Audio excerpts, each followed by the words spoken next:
Hi, so today I'm going to give you my perspective on critical race theory as an Eastern European. So I live in a very small country in Eastern Europe that most people have not even heard of, and probably won't even heard of in their entire lives.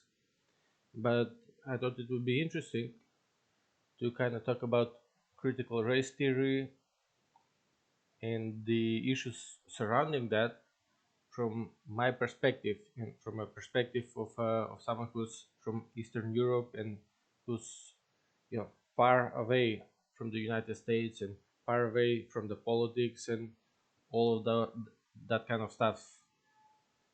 So first of all, critical race theory, what's it about? Well, it's a new movement. It's a new movement, right? It's a well, not really new, old new movement, fairly new movement if you want. It's about teaching that basically pretty much everything in the United States is based on race, right? It's basically teaching black people that if they don't succeed, if they don't have it easy, if they don't I don't know, if they're not well off, that it's basically the fault of a racist system, and that even though slavery was ended, 200 years ago or 150 years ago, that even today, 150 years, 200 years ago, even more, right, from when people actually used to own slaves in the United States, that even today, slavery has an impact on black people. Another basically point with the critical race theory is that it's basically dividing people on black versus white, right? It's like it's black people and there's white people, and there's nothing in between them. And this is basically where I have the biggest issue, because as an Eastern European, I can tell you that most neighboring countries in Eastern Europe, okay, most neighboring countries, most neighboring nations in Eastern Europe hate each other. And that's just the truth. That's the truth, right? Most neighboring countries, most neighboring nations hate each other, and this goes back, you know, years, decades, maybe even centuries in some cases. The hatred towards each other. I mean, sometimes it's because of borders, maybe in World War II, or before that World War One, or even before that. The country's borders were divided wrongly, right? The winning side got more, the losing side got less, and then people get angry, and those types of those types of issues, basically continue to show even decades later. So some of it is because of borders, some of it is because of culture, some of it is because of just you know basically people trying to assign certain cultures or certain religions to a certain nation, and then countries who also have similar culture or even the same culture basically finding issue with that. So yeah, I mean, again, we can divide the entire world into basically three major race categories, right? It's Caucasian, right? Caucasian, Asian, and Negroid. And Negroid, that's just a Latin word for basically black race, right? That's just a Latin word. So anyone, I know there's a lot of Americans watching this, and you say basically an actual word that exists, a Latin word, and because no one's heard of it, because no one in the USA has ever heard of Latin, they all go crazy because of it. So yeah, there's three races. That's what they're called. I mean, there's a fourth, basically quote fourth race, but yeah, Australians basically are not really a race, right? It's just British colonizing the Australian continent back in the day, right? And then between these three main races, there's obviously sub races. There's obviously sub races which you can, I mean, for example, Swedish people, they're so different from, right, from most other European people, right? I mean, compare it Swedish versus German, right? It's like completely different. Even physical looks, right?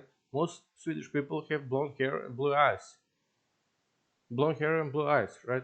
How many Germans have that? Not a lot. Not a lot. So, yeah, I mean, there's major differences between the Caucasian race, right? There's sub races, and between those sub races, there's further sub races. And between just the Caucasian race, there's all sorts of differences, right? There's national differences, there's cultural, there's religious differences, there's all sorts of differences, right? Asian culture, right? There's different nationalities, different cultures, different religions. I mean, look at Taiwan and China, right? They used to be part of a of the same nation, of the same country, right? But now Taiwan is an independent country, but China is like, no, they're our region, right? And they have disagreements, huge disagreements, right? Because of their nationality, because of their borders, because of their politics. So it's not like, the Caucasian race is just one monolith, right? The Asian race is just one monolith. The Negroid race is just one monolith, right? These are different people, different sub races within the main races, different people within the races, the sub races, etc. Right? And so this is where kind of critical race theory falls apart. Right? In the United States, it's being basically taught us if you're a white person, you have inherit advantage, right? Privilege. But where does that privilege come from? Where does that privilege come from? You know, I mean, what happens if a say Eastern European, some poor Eastern European family goes to immigrates to the United States, right? And they're just starting there fresh with no money, no nothing, no nothing to their name, right? They're starting fresh in the United States. Do they have privilege because they're white? No, no, they won't have any privilege, right? They would be just like any other white guy or black guy or Asian guy or anything else. They will have to struggle and they will have to work hard and they will have to work smart and they will have to build something from nothing. And that's how it goes and that's how it should go. So I think this whole notion, and I mean, most people in the United States, black, white, Asian, regardless, right, are much, much, much better off than people in Europe, than people in Asia, than people in South America, than people in Africa. So yeah, like most people in the United States, even the poor people in the United States, earn more money than middle class people earn in Eastern Europe. If you're talking about financials and economic might and economic privilege, even poor people in the United States earn more money than some uh, middle class people earn in Eastern Europe. And the thing is, most US citizens are overprivileged. Doesn't matter what race you are, doesn't matter what skin color you are. If you live in the United States, right, chances are you're overly privileged. Regardless of your race, regardless of your skin color, or pretty much anything else. So again, we basically Eastern Europeans and just Europeans in general don't see ourselves as whites. You know, if some if someone were to say, "Well, you're all whites, you're all the same race, you're all the same," no, we're not. No, we're not. It just we're so different. We're so different. There's just, I mean, there's all these differences. Again, religious, nationalistic differences, cultural differences, just physical differences. I mean, differences how we think, differences how we act. There's just so much difference, right? There's historical differences. We all see each other as different people, right? I don't see Swedish people as like, wow, we are the same people. We are one and the same. We are the same race. We are the same everything, right? No, they're completely different.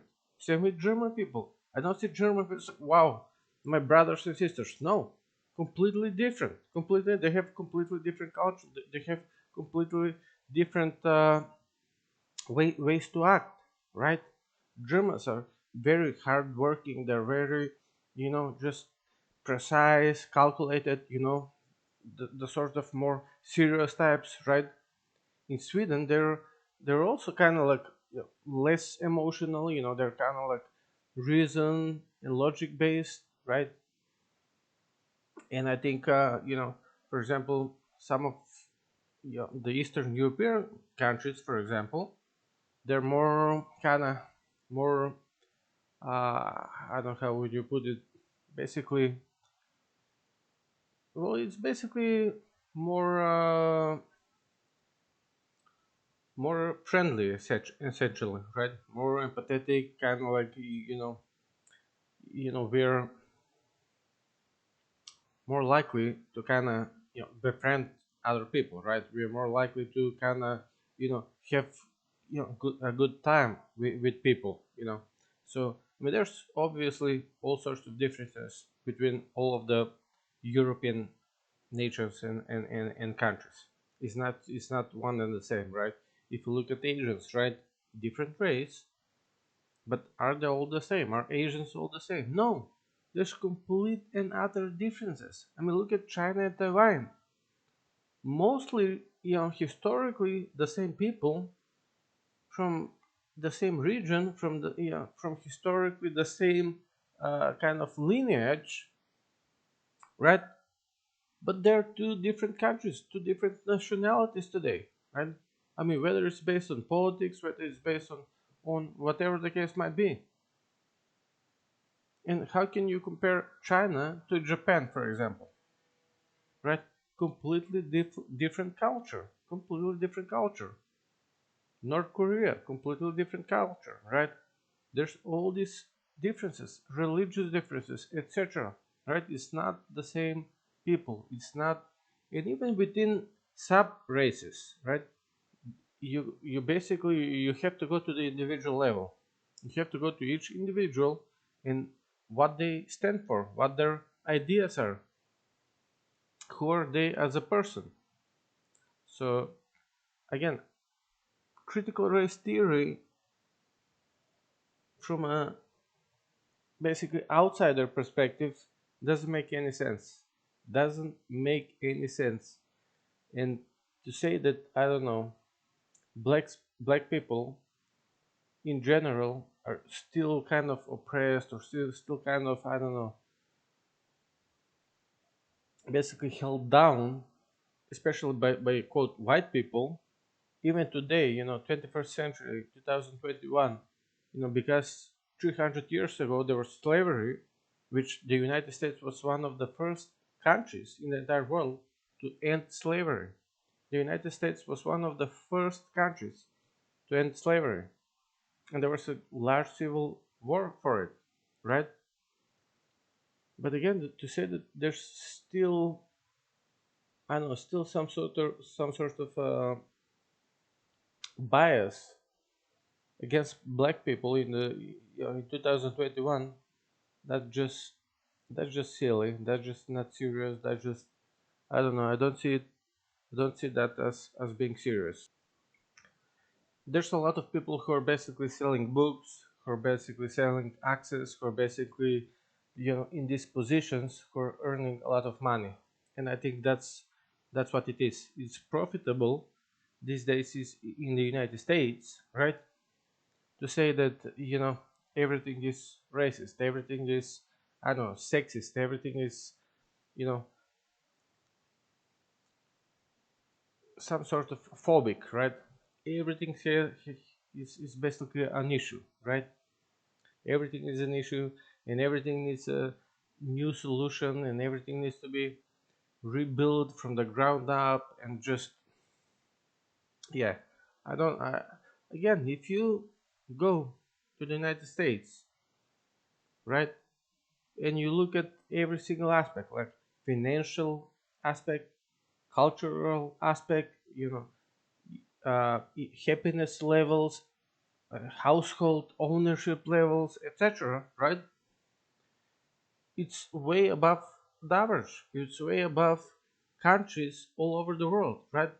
It's in the top 20 countries, right? The United States, it's in the top 20 countries in every single aspect, every single positive aspect, right? Economy, wages, home ownership, happiness, etc. There's countries who barely make. I mean, there's people who barely make $1 an hour, right? $1 an hour. They work whole day for like less than $8, less than $8. In most cases, $5, and even that's on the high end, right? So to say that, I don't know, the United States, people in the United States have it bad, and that black people are still somehow oppressed to this day, that's just silly. That's just, I don't know, incredibly silly, incredibly stupid, and it's basically a business. It's basically a business, just like most other stuff is in the United States. People get rich on it. People get famous on it. People get power from it. So yeah, that's my take on it, and see you guys next time.